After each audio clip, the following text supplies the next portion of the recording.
Oke, untuk yang pertama itu masuk ke latar belakang yang dimana kita mengambil dari perkembangan globalisasi dan kemajuan teknologi informasi telah mendorong perubahan yang sangat signifikan dalam dunia industri, di mana persaingan bisnis tidak lagi hanya ditentukan oleh kemampuan perusahaan dalam mengendalikan atau menghasilkan sebuah produk berkualitas dengan harga yang kompetitif, tetapi juga oleh kemampuan perusahaan dalam mengelola seluruh aktivitas rantai pasoknya juga atau supply chain secara efektif dan efisien.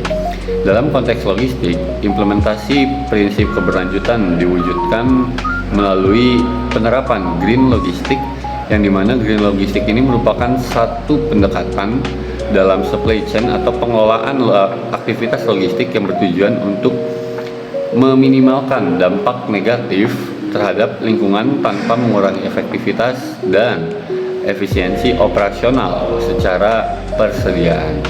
Lalu lanjut ke sebuah rumusan masalah. Yang pertama adalah bagaimana konsep keberlanjutan atau sustainability yang diterapkan dalam strategi logistik terintegrasi pada sebuah perusahaan. Lalu yang kedua ada bagaimana implementasi green logistik pada aktivitas pengadaan, transportasi, distribusi, dan pengelolaan limbah perusahaan. Yang ketiga ada bagaimana pengaruh penerapan keberlangsungan terhadap efisiensi strategi dari logistik terintegrasi. Keempat, bagaimana dampaknya dari penerapan green logistik terhadap biaya operasional perusahaan. Dan yang terakhir ada bagaimana pengaruh penerapan keberlanjutan terhadap reputasi dan daya saing sebuah perusahaan. Lalu ada tujuan penelitian, yang itu untuk menganalisis konsep keberlanjutan daripada strategi logistik terintegrasi. Lalu ada menjelaskan sebuah implementasi berupa green logistik pada bidang supply chain. Lalu ada menganalisis pengaruh penerapan keberlanjutan terhadap strategi logistik sebuah perusahaan. Ada juga menganalisis dampak penerapan green logistik pada sebuah perusahaan dan menganalisis pengaruh keberlanjutan terhadap reputasi sebuah perusahaan. Lalu ada manfaat penelitian, jelas secara akademis. Manfaat penelitian ini adalah laporannya nanti diharapkan dapat menambahkan referensi pengetahuan mengenai penerapan green logistik secara konseptual keberlanjutan dalam sistem logistik yang terintegrasi. Nah, dan nanti diharapkan juga sebuah laporan ini dapat menjadi bahan kajian yang bisa digunakan oleh mahasiswa ataupun peneliti, ataupun yang bisa menggunakan laporan tersebut untuk mengembangkan penelitian dalam bidang green logistik, supply chain management, dan rekayasa sistem logistik. Yang terakhir, kalau secara manfaat penelitian bagi praktisi, itu adalah bagi sebuah perusahaan, maksudnya itu adalah untuk digunakan nantinya hasil analisa ini untuk diimplementasikan dalam berkelanjutan si green logistik untuk diterapkan pada sebuah perusahaan. Baik, selanjutnya masuk ke dalam manfaat penelitian. Nah, untuk manfaat penelitian bagi mahasiswa sendiri itu adalah penyusunan laporan ini diharapkan dapat meningkatkan pemahaman mengenai hubungan antara konsep keberlanjutan dengan strategi logistik terintegrasi, sekaligus mengembangkan kemampuan dalam bidang rekayasa sistem logistik. Selanjutnya masuk ke dalam landasan teori. Untuk landasan teori tugas besar ini yaitu green logistik merupakan suatu pendekatan dalam pengelolaan sistem logistik yang mengintegrasikan aspek ekonomi, lingkungan, dan sosial ke dalam seluruh aktivitas logistik. Selanjutnya, tujuan utama green logistik bukan hanya untuk meningkatkan efisiensi distribusi barang, tetapi meminimalkan dampak lingkungan melalui penggunaan teknologi ramah lingkungan, efisiensi energi, optimalisasi transportasi, pengurangan limbah, dan pemanfaatan sumber daya secara berkelanjutan. Green logistik tidak hanya diterapkan pada proses distribusi barang, tetapi mencakup seluruh aktivitas logistik, mulai dari pengadaan bahan baku, penyimpanan, transportasi, pengemasan, hingga pengelolaan limbah dan produk yang telah digunakan melalui reserve logistik. Dengan demikian, green logistik menjadi salah satu elemen penting dalam menciptakan strategi logistik terintegrasi yang tidak hanya efisien tetapi juga berkelanjutan. Selanjutnya masuk ke dalam metodologi penulisan. Untuk metodologi penulisan itu yang pertama ada jenis dan objek penelitian. Nah, menurut Caswell, penelitian kualitatif merupakan metode penelitian yang bertujuan memahami fenomena sosial melalui analisis data yang bersifat deskriptif. Dalam penelitian ini, fenomena yang dikaji adalah penerapan sustainability pada aktivitas logistik PT Mayora Indah Tbk dan dampaknya terhadap efisiensi operasional biaya logistik serta reputasi perusahaan. Selanjutnya, sumber data. Nah, untuk sumber datanya itu ada 4, yang dimana data internal perusahaan, sustainability report PT Mayora Indah Tbk, annual report PT Mayora Indah Tbk, dan website resmi perusahaan. Dan untuk data eksternal sendiri itu ada 5, yang dimana itu ada buku ilmiah, jurnal nasional, jurnal internasional, artikel indah, dan laporan lembaga internasional. Selanjutnya masuk ke dalam teknik pengumpulan data. Nah, itu dilakukan dengan mengumpulkan berbagai referensi yang berkaitan dengan sustainability, green logistics, supply chain management, integrated logistics strategi, dan waste management. Nah, untuk teknik analisis data juga itu ada 3 bagian, itu ada reduksi data. Nah, untuk reduksi data sendiri itu data yang diperoleh diseleksi berdasarkan relevansi terhadap tujuan penelitian, dan untuk penyajian data itu ada narasi, tabel, dan diagram analisis. Dan untuk yang terakhir itu menurunkan kesimpulan. Tahap terakhir dilakukan dengan menghubungkan teori dengan implementasi yang dilakukan PT Mayora Tbk.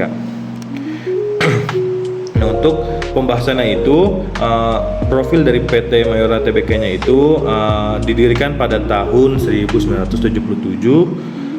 Perusahaan ini memproduksi berbagai merek yang terkenal, yaitu Kopiko, Roma, Beng Beng, Torabika, Danisa, dan lain-lain.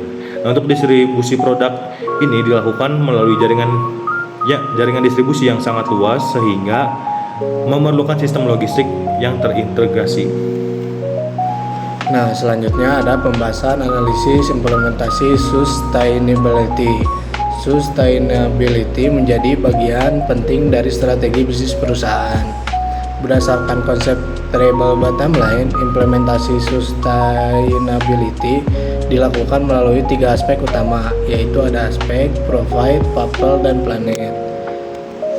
Terus pembahasan analisis green procurement diterapkan melalui pemilihan pemasok yang memenuhi standar kualitas dan keberlanjutan, yang di dalamnya ada kriteria sertifikasi lingkungan, kepatuhan regulasi, efisiensi energi pemasok.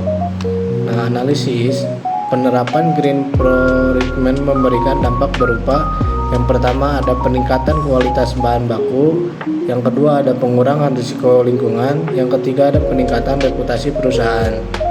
Namun demikian, biaya audit pemasok menjadi salah satu tantangan utama.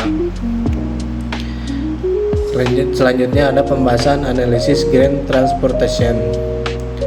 Analisis penerapan green transportation menghasilkan pengurangan biaya distribusi, penurunan emisi karbon, peningkatan ketepatan pengiriman, peningkatan kepuasan pelanggan.